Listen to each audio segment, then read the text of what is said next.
Hello, and welcome to another episode of the Profit Minds podcast. I'm your host, Dr. Stephen Kirch, creator of the Profit Minds Growth System, a unique blend of profit growth, productivity acceleration, and building robust business process for scale. In every episode, I interview entrepreneurs and small business owners from around the world with a unique story to tell. You can find the show on YouTube, LinkedIn, Apple and Google Podcasts, Stitcher, Spotify, and more. Welcome, Tina. Thank you, Stephen. Thanks so much for inviting me. It's good to be chatting with you. So everybody wants to perform under pressure. So when you talk about pressure, what are you talking about? So pressure actually shows up, or stress shows up, when we feel out of control. One of the first things I ask myself when I'm feeling that stress is what's in my control, what's out of my control. So if you were to imagine that our nervous system has a certain capacity for stress, it's called the window of tolerance. And as long as the stress is in my window, I'm good. But as soon as the stress hits my nervous system's capacity for stress, then I go into the stress response. And when that happens, the adrenaline starts going, the muscles get tight. And most importantly for leaders, I say many times, is this part of the brain, which is the part that makes all these executive decisions, goes offline. And we cannot clearly. Oh, So, yeah. You know that. I know that all too well. that reptilian brain takes over, and you can't even put a coherent sentence together. So the goal is to be able to increase our tolerance for stress. So here it comes. It's just another problem, and we don't go off into that whole response. Fascinating. So tell me how. I know you've been doing this for a very long time. Tell our listeners how it is that you got here. How did you come upon this journey, and what are some of the key milestones that you've hit in your career of helping entrepreneurs? So I started out, I am a licensed clinical social worker. So I have been in private practice and then done workshops and talks and all kinds of other things. But initially, my first job was working on an eating disorders unit at the Washington Hospital Center in Washington, D.C. And at that time, nobody had ever treated eating disorders. So these young women who were very smart and very ill could talk. And I would say to them, I hear you, but I don't feel you. And somehow intuitively, I knew that if I didn't get below the neck, then I was not going to be successful. And so I had this whole long journey, and I just did a TEDx talk in June, and it talks about this journey.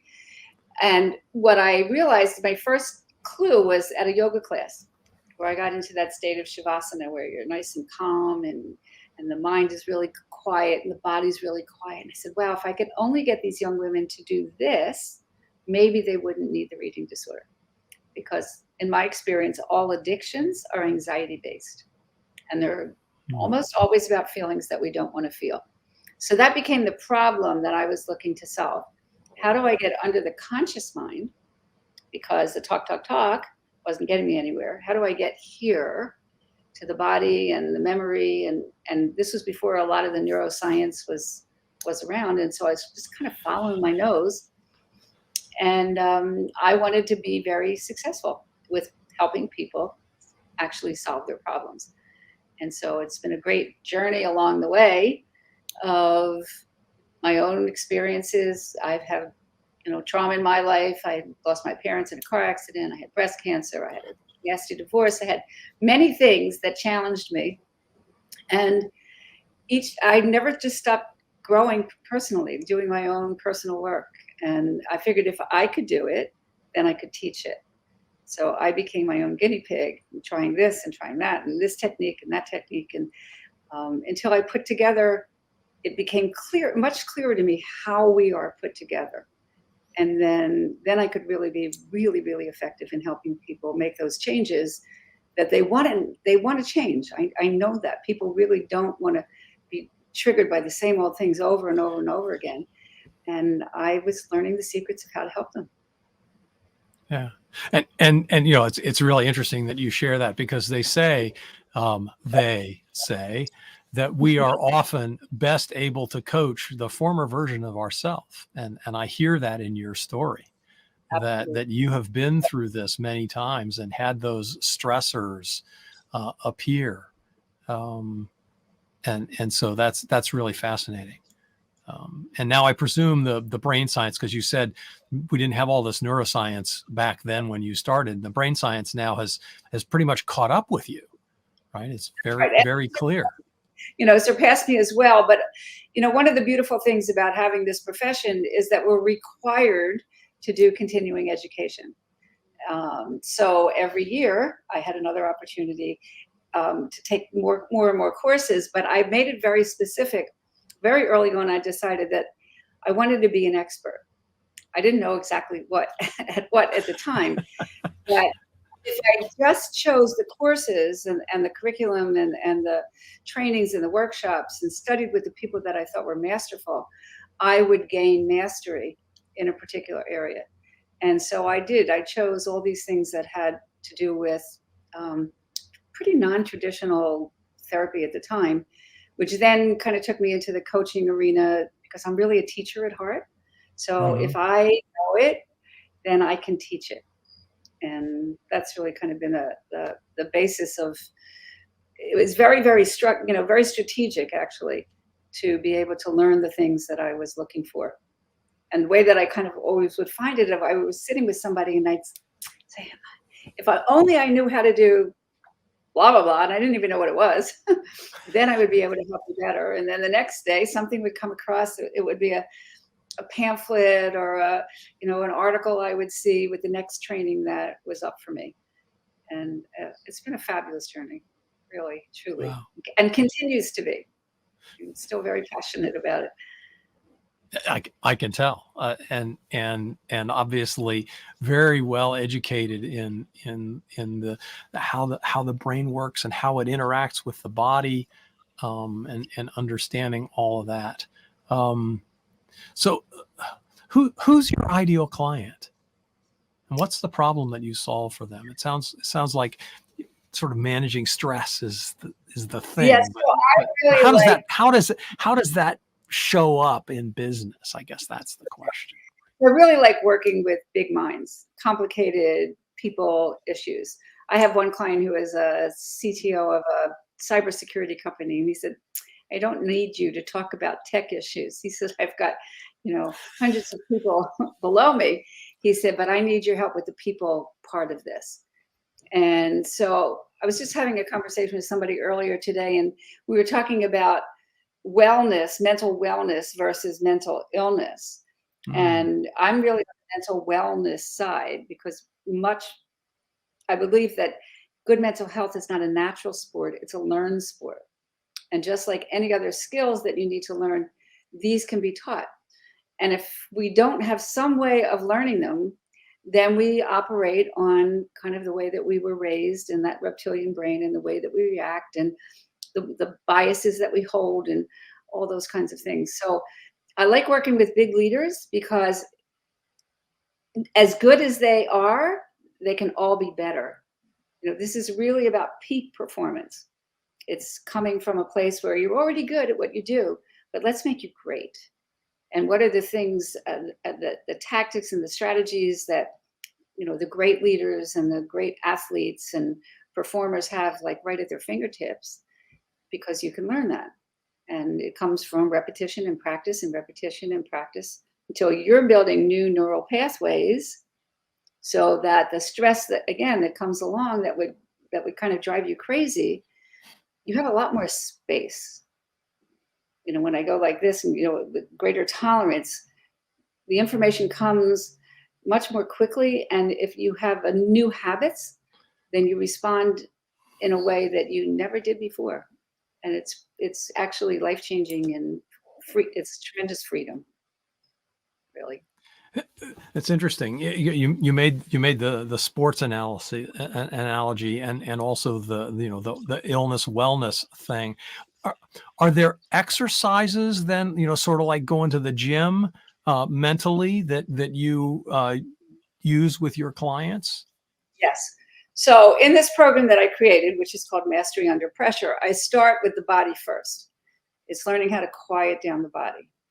Because once the body is quiet, then the mind can be clear, because then the pathway is very clear to this part of the brain that we can think really clearly. So things like breathing exercises. Everybody says, when you're nervous, take a breath, which is what, is the best thing that you could possibly do. But to understand it, you also really want to practice it, so that when you're in a high pressured situation, it's not like you're going, take a breath. It's like you have practiced this very, very long, deep breath, which becomes automatic. And so we start with the breath. We start with focusing, how to know when you're in focus, when you're out of focus, how to bring yourself back into focus. Sometimes laser focus is what we need. And other times, again, because there are neurotransmitters that are given off when we're laser focused. And then there's a period of time, like 90 minutes or so, where we can't function that way anymore. So that's the time to take a break. That's the time to let the mind kind of wander. You'll go in the garden, take a walk, and you say, "Oh my God, yeah." And the brain works for us if we give it the space to do it, and then we can go back and we can work again.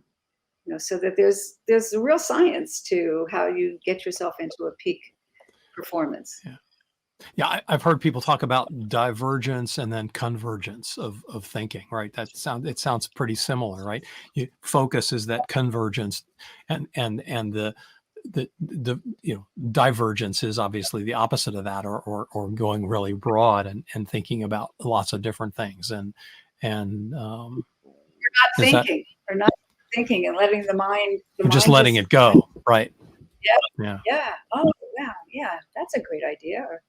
So it's really, Stephen, what we're really talking about is understanding yourself so well. I like to say that you have this amazing instrument right here. And if you really, really work it like an instrument and you refine it, it's gold, really. Yeah. That's wonderful. So you got some interesting things that you've talked about throughout this conversation. I wonder if there are one or two sort of nuggets that you would hold up as, say, these are the things that really make me unique in terms of how I solve problems, what kind of problems I solve, and who I work with, and what is it that makes your mastery program different? I think the fact is that I do coach, but I'm also a psychotherapist. And my psychotherapy training, I wouldn't have given up for all the money in the world, because I know things. I can diagnose. I have a sense about when somebody's going off in this direction or that direction, whether what I'm doing is actually even going to be effective. Sometimes people do need medication. Sometimes they need something that is beyond what I do. And so I can make the referrals, and I kind of see it as a holistic. I'm really kind of a holistic kind of, I don't use the word healer very much, but that's kind of the perspective that I have. So the broad education and the broad experience, I think, does make me a bit unique. I'm highly intuitive. And many times I would never say this to a client. It's like, I already know where you're going. Because I think the other thing that comes with practice is I listen, but I'm really listening with my whole body. I'm listening that I'm allowing my intuition to work for me. And so I'm given information, and I always know it always comes from the right side, and it comes in as a thought field or an image, and we may be talking about something completely different. And then I'll just say, I'm wondering if this might be true. And someone's, how do you know that? I don't know. It's given to me, literally given to me. So, and I'm very excited about training other therapists as well, because I can't do all this myself. And but we got something that works. They say in AA, it works if you work it. And this program works if you work it. It really does. That's fascinating. And so how do you use that that unique capability that you have in marketing your business and in telling people about what you offer? Well, I have to say that, I've been in this business coming on 40 years. The last 7 years is when I started Mastering Under Pressure. And I have to say it was not easy. It has not been easy to take what you and I are talking about and put it into marketing materials. When I started, if I would say I was a psychotherapist, it's like, there's nothing wrong with me. Who needs therapy? Yeah. And then if I would say I'm a coach, it kind of doesn't give you the full picture of what I do. And so, as I said, it's taken me about 7 years to really sort it down into just what I described to you in terms of the nervous system and making it very simple, that I can help people. People ask me, your assistant asked me, like, what do I do? And it's like, well, when you get like this and you get frustrated and stressed. And I said, that's what I do, is I help people to make clear decisions under high pressure, high stakes environments. And, kind of narrowing it down little by little by little. And also what I offer, because as a clinician, I could help you pretty much with any problem that has to do with the human condition. But that doesn't work for marketing. Right. Oh, I can do that. I can do anything. Yeah, I can help anybody with any problem. Well, yeah. So I really do love the idea of people being really, really successful and feeling really good about themselves and having these skills. And that's what I sort of have focused down on, this very, very specific program of Mastering Under Pressure. And kind of and I have a brand new website that we just came out with, which is completely different than what I had, but it's taken us about 7 or 8 months to get the language down, to really, like, what do I offer? I offer 3 things. What do I call myself? I have a very good friend who is a very successful financial analyst, and she said, you're a trusted advisor. She said, don't use the word coach, don't use the word therapist, you're a trusted advisor. So that's kind of what I am. And then the way that I offer my program, and then I also do speaking and workshops. So even for me now that it feels so clear here, I could language it better and talk about it much better, but not easy, I have to say. It frequently is a journey to figure out exactly what's the right way to say it to the right audience so that they will hear it. That's right.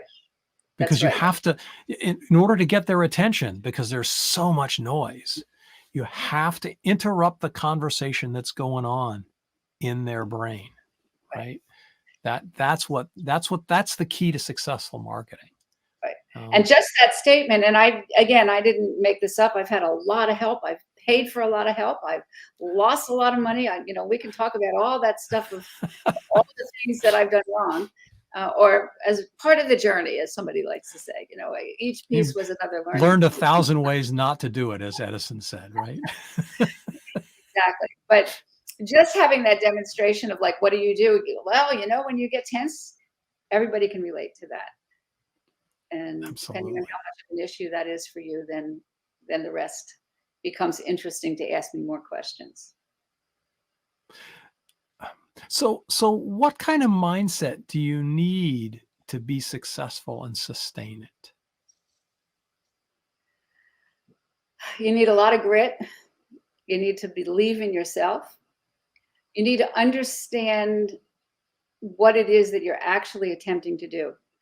So before I attempted and started working on scaling this business, I moved around a good bunch. And every time I moved, I started over again. I started a new private practice and another one. I started 5.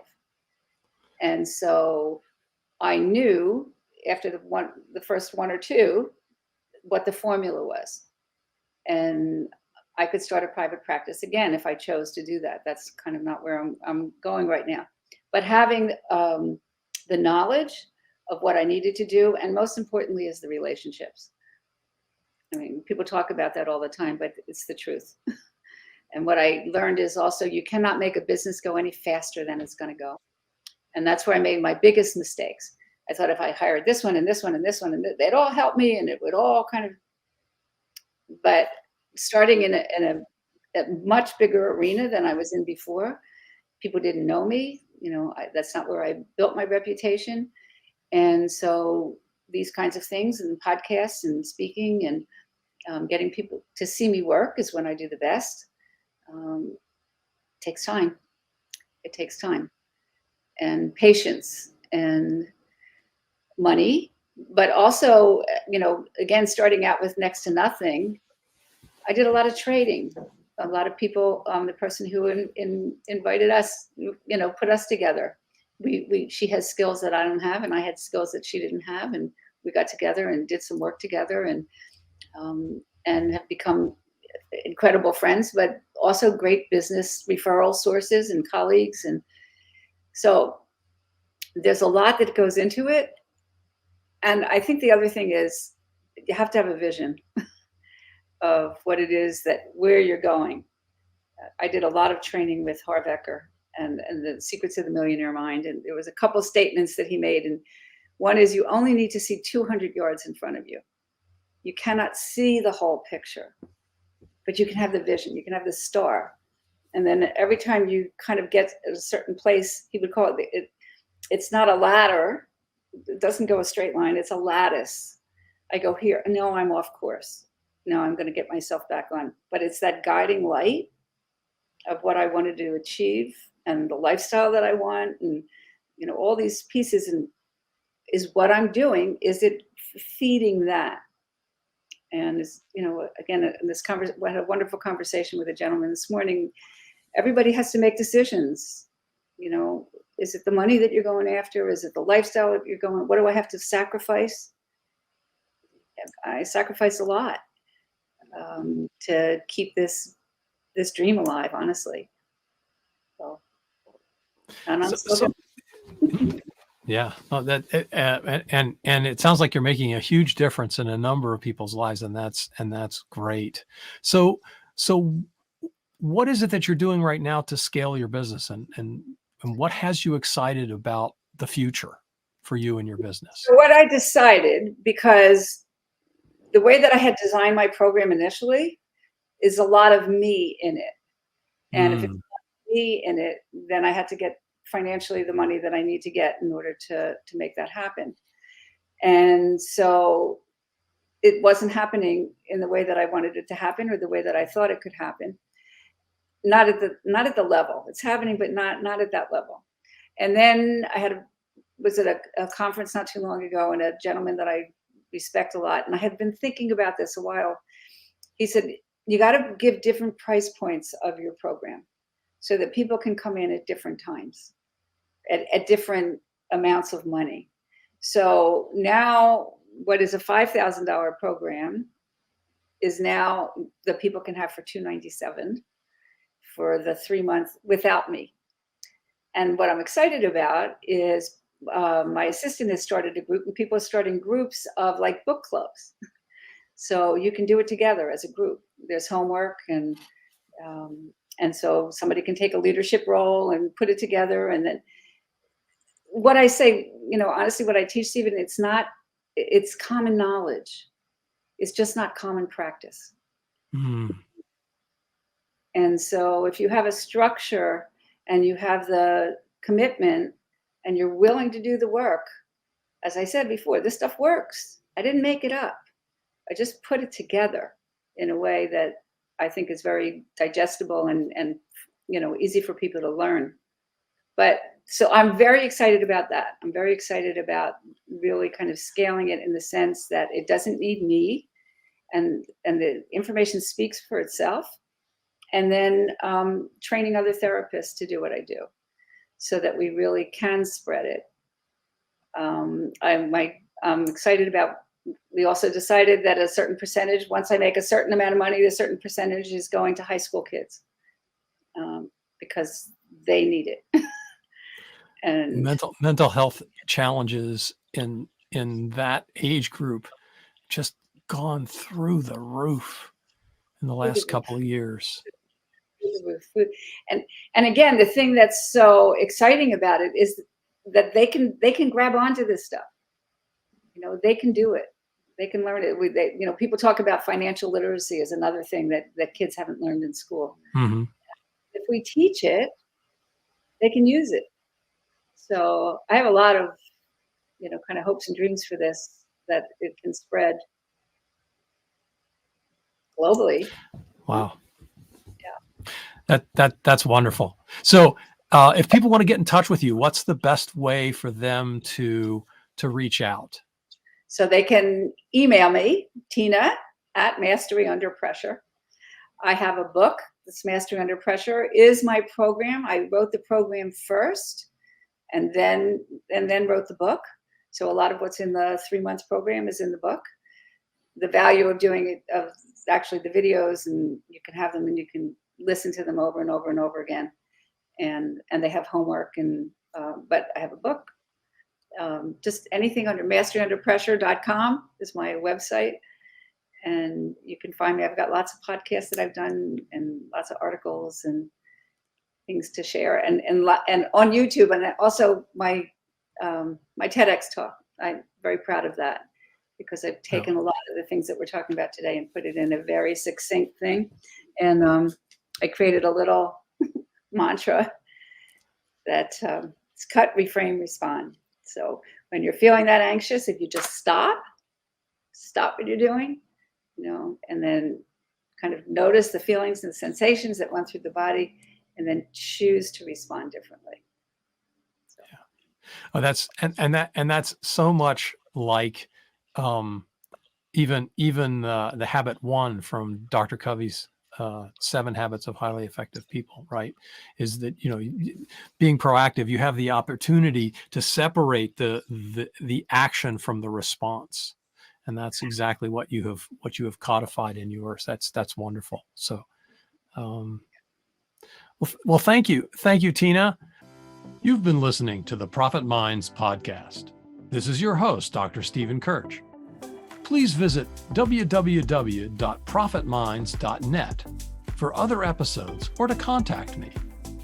Thank you for your positive feedback, comments, questions, and for sharing this show with others.